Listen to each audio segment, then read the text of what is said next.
I just spent hours on YouTube watching iPhone hacks, so you didn't have to. Be prepared to have your mind blown because some of these things are awesome and I'm gonna start using them today. And number one, this is actually my favorite. You can have dedicated home pages for work and for personal use that automatically switch based on where you are. To do this, you need to first create your two personal and work pages. Then go to Settings, Focus, select Personal, Home Screen, Custom Pages, and select which page you want your personal one to be. Then go back, tap on Schedule, select Location, and select your home. Whenever you get home, you'll only get shown the personal page with those personal apps that you've chosen. You can even mute work app notifications if you want. And then simply repeat the same process for the work page to have two completely separate home pages that automatically activate when you get home or when you get to the office. Oh. Okay, that's pretty cool actually.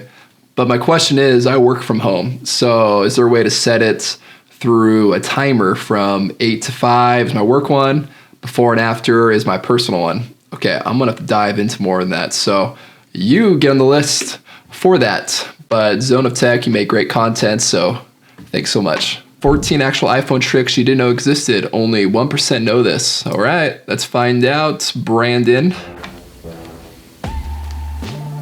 And the final iPhone trick is one that I cannot believe took me so long to learn, but this is in the Notes application. So if you're like me and you create a lot of bullet points and a lot of lists, you can actually use gestures to make a tiered list, like kind of like a task within a task, kind of like a subtask. So it works for bullets and it also works for numbers. So what you do is if you type something right here, instead of tapping on return and then return again, you can actually use a gesture here. So if I swipe to the right, you could see right there. Okay, hold on.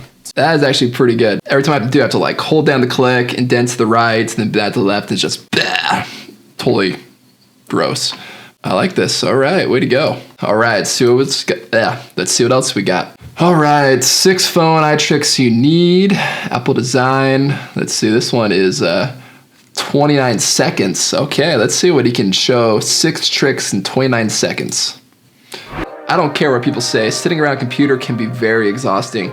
So much, by the end of the day, I don't feel like working out or doing anything active, which is why our sponsor, Bucked Up, has helped me so much over the past couple years. I just take a half scoop, add water, and it helps me feel motivated to go out and work out for an hour or so. If you're looking for more motivation to get into shape or to live a healthy lifestyle, make sure to try their pre-workout. And actually, you can get 20% off of their pre-workouts using the code JordanQClark20 down in the description. So take a screenshot, go to it later, and continue watching the video.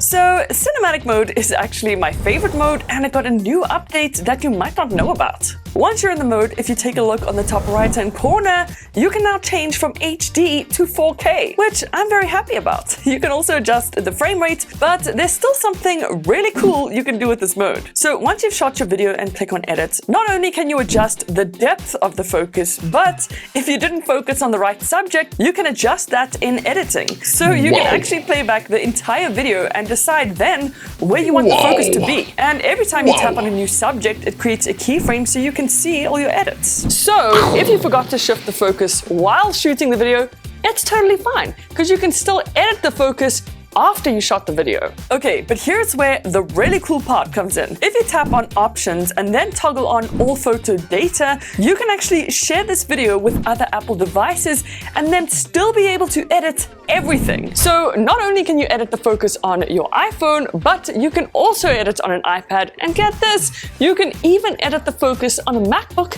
using Final Cut Pro. Let's talk about some screenshotting tools on the iPhone, which I think is super. So once you take a screenshot, tap the plus icon. Use magnifier to bring someone's attention to a specific part within the screenshot. Okay. You can change the magnification as well. And then you can use opacity to further highlight that magnified part. You can also draw a shape if you want to, sort of annotate the screenshot in any way. Then you can copy and delete the screenshot. So that way it doesn't pile up in your photos gallery, but you could go ahead and paste it on any app and just send it to someone. Okay, I could see myself using that when I'm trying to like show someone something on the screen very specific. Great find. I think you made the list just for that feature. And so if I want to type out my tax ID, I just type tax ID and the keyboard shows the tax ID right there. Or let's say I want to share my address real quick, I just type ADDR and I get the recommendation to actually type out my address. I also use this to remember my credit card number. So I just type CC1 and the keyboard recommends my credit card number, which I can just refer and insert wherever I need to. So to set this up, go into settings and search for text replacement. And then click on text replacement, and here's all the text replacements that I have created. But it's really easy to create your own. Just click on plus and give it a phrase and assign that phrase to a shortcut, which if you type on the keyboard, you'll get the phrase. Pretty simple. Now, have you guys ever... Okay, I'm gonna be doing that. Phone number or whatever it is, and you send someone really quick. Things I say all the time. I think you're on the video twice. Well, that was very educating. I learned some stuff. And I'm gonna try some new things that I have not used on my iPhone. I feel like we use our iPhone all the time and we just don't learn some of the new features, or they add them, we have no idea. And another thing too I loved about doing this was I discovered some new YouTubers that make great content. I didn't even know she existed on the internet, and that was Hale's Worlds. Oh man, her content was amazing. She was very inviting. She just brought you right in, and she makes awesome videos. So if you don't subscribe to Hale's World, or go look her up, man, I'm gonna watch more of her videos because she did an awesome job. And if you enjoyed this video, I'd love for you to subscribe. I'm like at 300 subscribers, nothing big, trying to get to 1,000.